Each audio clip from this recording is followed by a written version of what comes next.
Good morning. I'm Kim Strong. I'm with the USA Today Network, and I'm here with Esteban, Parra, and Patty Talorico, reporters from Delaware Online, who reported and wrote a 5-part series on the Route 40 killer. This is the only known killer in Delaware to be considered a serial killer. So we're just going to ask a bunch of questions to the reporters today. So let's just jump right in. Patty, can you give us a quick summary of the serial killer and his crimes?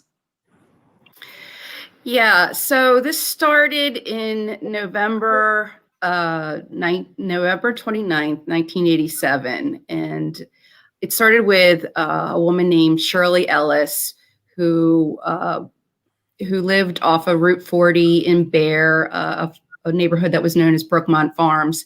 And that evening, it was 3 days after Thanksgiving, she wanted to take dinner to a friend who had AIDS in Wilmington Hospital, and her stepsister dropped her off on Route 40, and she decided to hitchhike in. And somewhere along the way, a man picked her up and murdered her, and her body was dumped in an industrial park about 3 or 4 miles away. It was found by a couple who had been in the park having a romantic rendezvous. And that started what became a series of eventually 5 murders of young brunette women in that Route 40 area. Joe Swisky, who was the state police detective, started the case. It was a cold case for 7 months until there was another body, who was Kathy Tomorrow. And that's when County Detective Jim Hendricks joined the case. And he was at the crime scene and noticed similarities. And he remembered the Ellis case from a police report. And he had a hunch that it was a serial killer, and had a friend in the FBI who listened to them. They went to the FBI headquarters, and John Douglas, who now is probably one of the most prominent investigators when it comes to serial killers, confirmed it. So for 1 year in Delaware, a man was hunting young women and killed 5 of them. And he was arrested a year later, to the day of Shirley Ellis's murder. Wow. I mean, a year of terrorizing the community, of hunting those young women. Where did you actually start your reporting, Esteban? Where did the reporting process start in trying to dig into this story that had happened decades ago?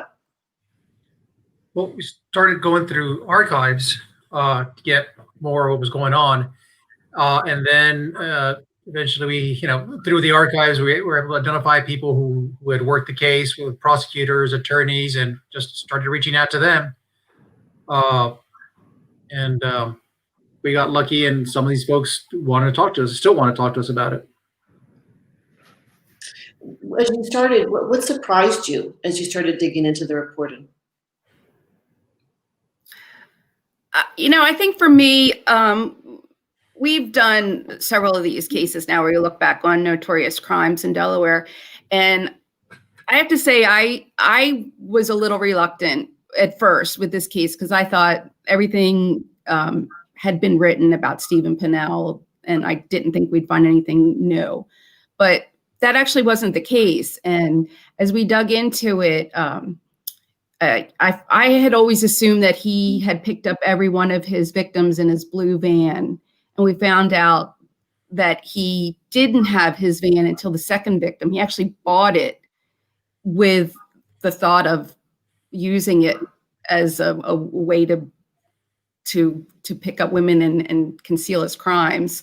And then Damien, Esteban, and I went to every crime scene and where all of the women had lived one day. And we were floored, I think, at that point, to see how close they live to each other. I mean, at one point, when we went to where Kathy Tomorrow lived, it was just so close to Pinnell's house that they probably passed each other on the roadway. And then we were finding out just some of the unbelievable details of the case. When we talked to Gene Maurer, who became Stephen Pennell's attorney, DNA was not used at the time in Delaware. It was allowed in this case. He had to become a DNA expert, and the person he consulted was Barry Scheck, who became O.J. Simpson's DNA lawyer later. And then the prosecutors had to find experts, and they found someone who determined the Shroud of Turin was a fake. And then the FBI person who helped them out a lot was John Douglas. He is the role model for Scott Glenn's character in The Silence of the Lambs, and he's the role model for the Netflix series Mindhunter that's now playing. I think it just concluded. So it's just all these weird turns and twists, and just I think how dedicated people were on both sides, the police officers, the prosecutors, and even Gene Maurer fighting for his client. To me, that was very interesting. Fascinating. Yeah. I guess I don't know if it's what you want to call it, a surprise or whatever, but I mean, I live in this area. I mean, I live in the greater Newark area called Elkton, Maryland. But every time I travel on Route 40, it's like, oh yeah, this happened here and that happened there. And I've driven on Old Baltimore Pike where the first victim was found off of. It's kind of creepy now. And it's just kind of like, it's like, oh yeah, a lot of these things happen in all these areas, and I wonder, like when we took that tour,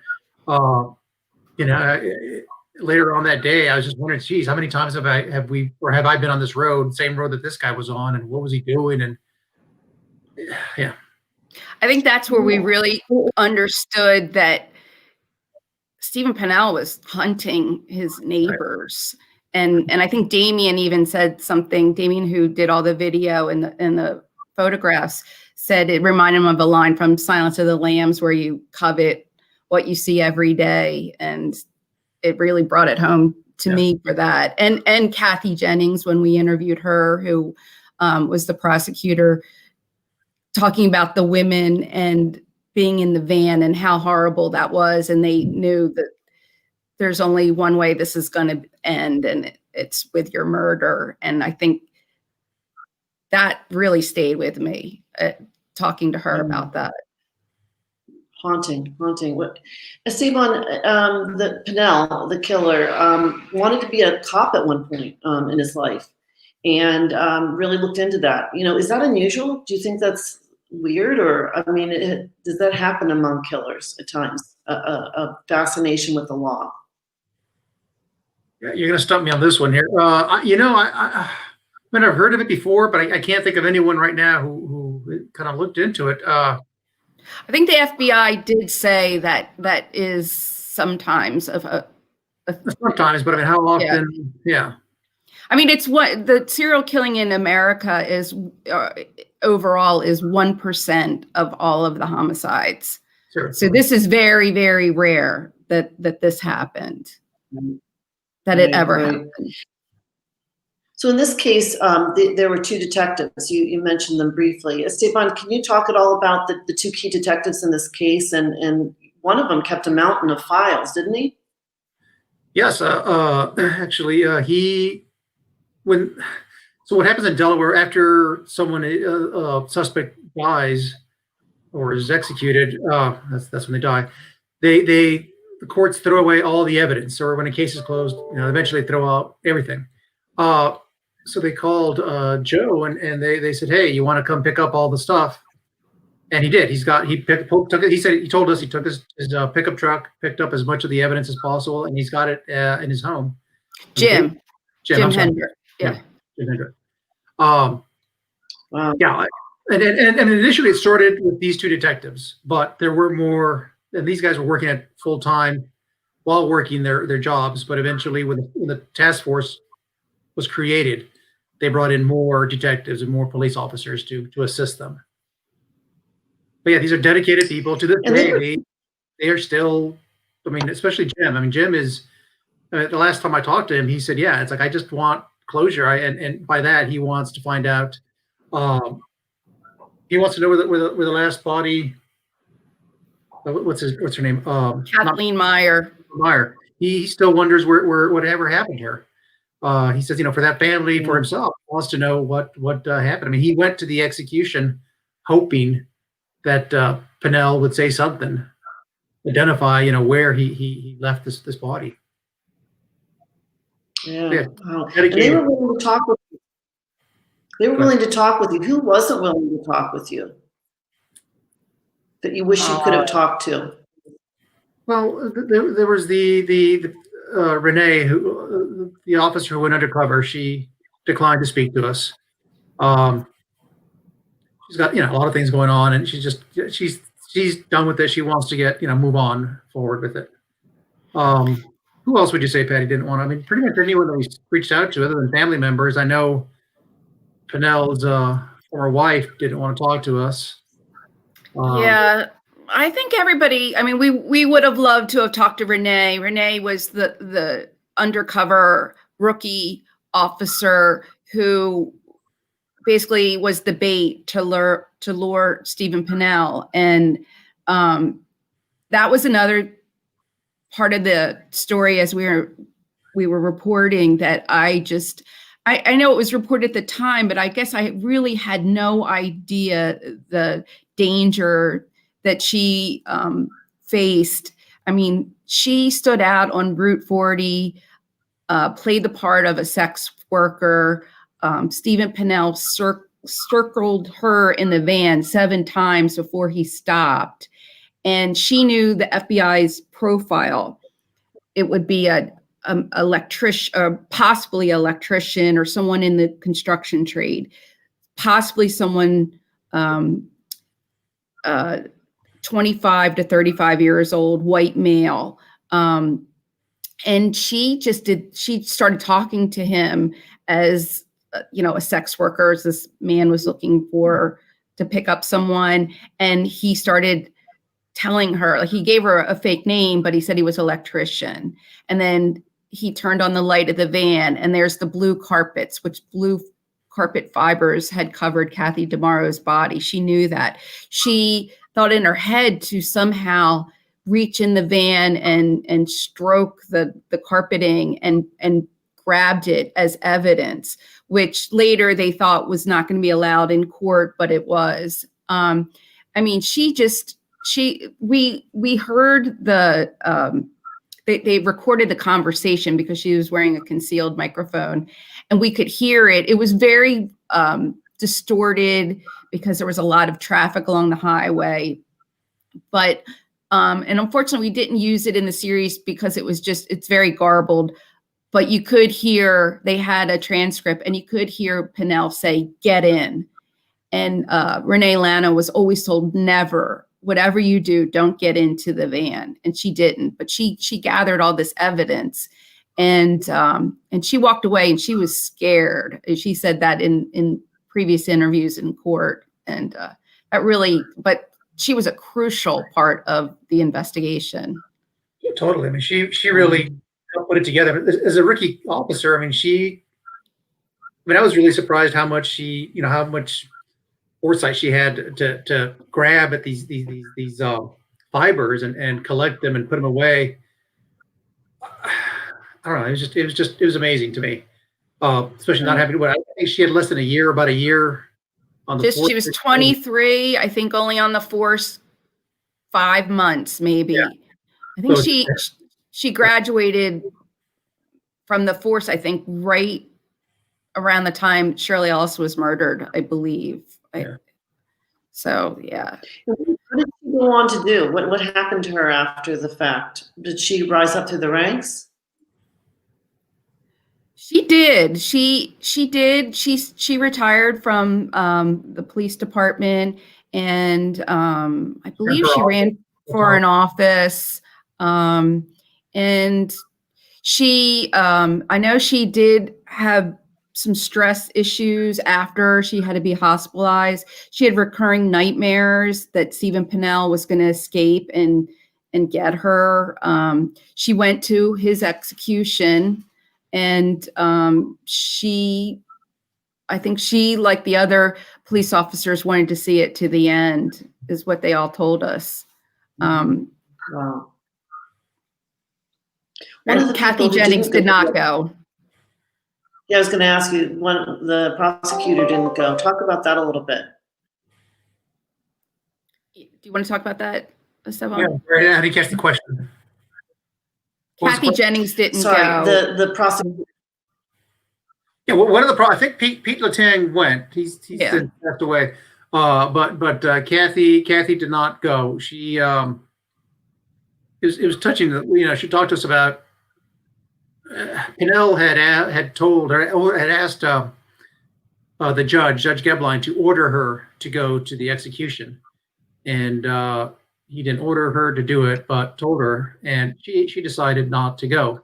But she did tell us how she was in her office with the social worker, and when it was time for him to be executed, they held each other, hugged each other, and started crying. Kathy said that it's been a progression, but she does not believe in the death penalty. And this I think at the time she wasn't as pronounced with that, but she is now. So yeah, it touched her. I mean, this she told us also a story about how she went to a movie. It had to do with serial killers, and she was affected by that. She couldn't stay through the movie.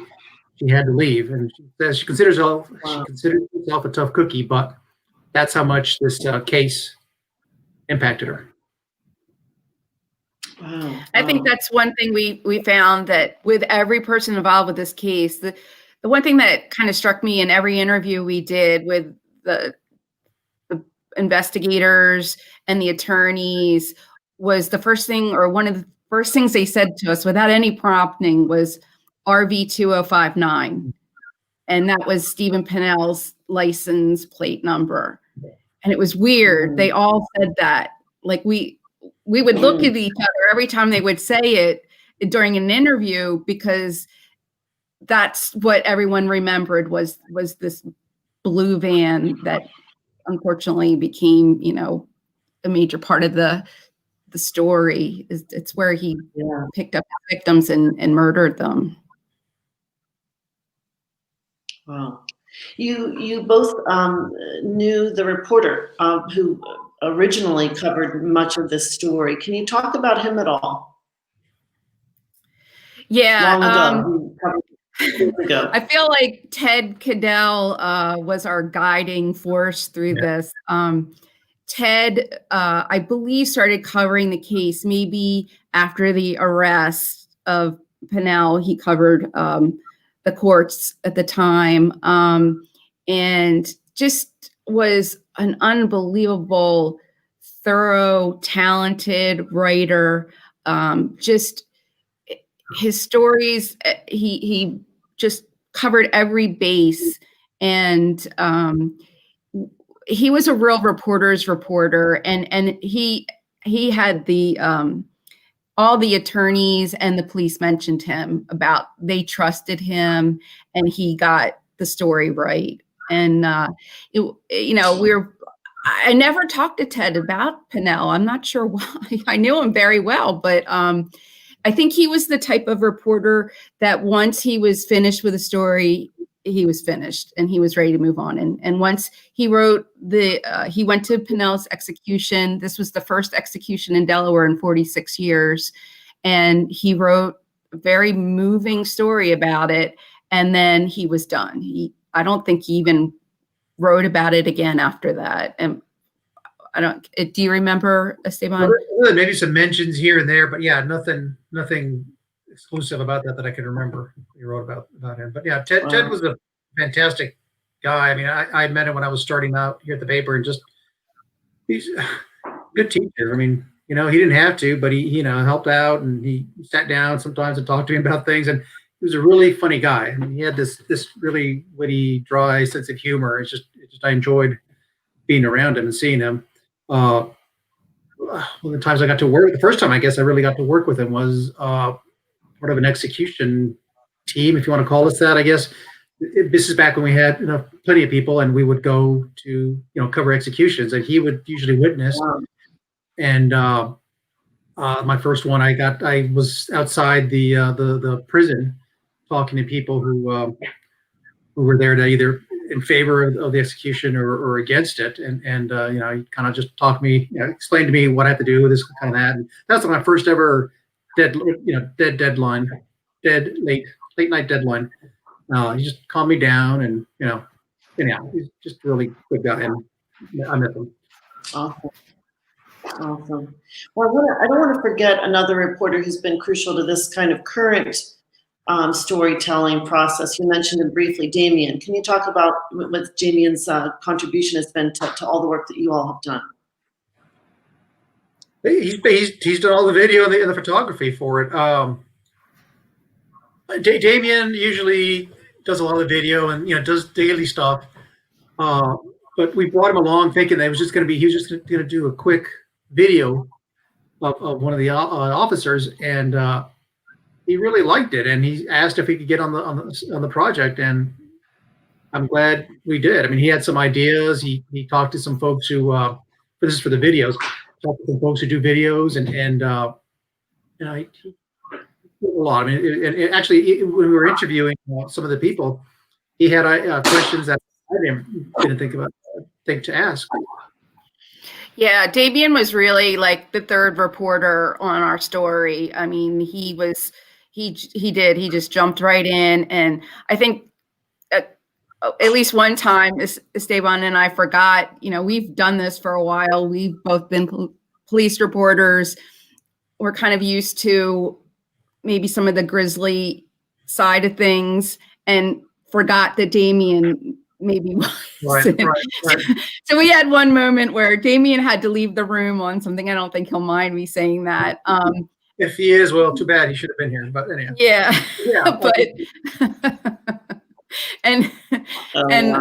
I mean, I don't mean to laugh on it because it wasn't. It just we forgot that we're kind of used to this a little more than he was. But he was a champ. He had great ideas. He always he researched this like we did. He knew this case. Yeah, and this is still It's a fascinating. I just want to say more that he worked hard. He still had to do all the daily stories and videos and whatnot with COVID going on, the election and everything else. He really was able to do a lot of work. Yeah, it's a great dimension to the stories that you've reported and written. It's really hard work and a really interesting and fascinating look at these crimes that happened such a long time ago. And Damien's videos add such a great dimension to all of it. Thank you so much for the work. Thank you so much for spending time talking with us today. So to read these stories, readers have to go into Delaware Online. It's a subscriber-only series. So there's a way to subscribe when you get onto the site to actually read the series, and we appreciate all you've done to make that happen. Thanks so much. One other thing, I just want to say, you know, thank Patty for everything, her hard work, and I mean, she's always been magical with the words to me, and it's just thank you, Patty, for making it sing. Same thing with you, Kim. You helped a lot with this, Damien, and there's a lot of other folks out there in the background that people don't really, you know, their name isn't on it, but they really, really helped this thing. Yeah. And I want to say another thing with this series. People are like, why are you doing this? This actually, and we found this out through our reporting, this changed the way state police investigate homicides. A homicide unit was created because of Stephen Pennell, which hadn't been the case before. And I think that's really important. And just one other thing was, there's always kind of this back and forth with the media and the police department. You want to get as much information as you can to tell the public, and they don't want to give it to you. And I think this is one of the few times that I really understood why that is. And, you know, we found out Stephen Pennell was actually reading the stories that were published in the News Journal and on TV, and he actually changed how he where he dumped bodies and where he found victims, right, because what he was reading. So I guess now I maybe understand that a little bit more about why they don't want to tell you everything that's going on. So I just wanted to throw that out there. Interesting, Yeah. A lot of people don't really understand kind of how that works and how you do your job. So yeah, that's good insight. Well, thank you both so much. It's been so interesting talking with you. Likewise, thank you. Thank you. Go to Delaware Online, read the series.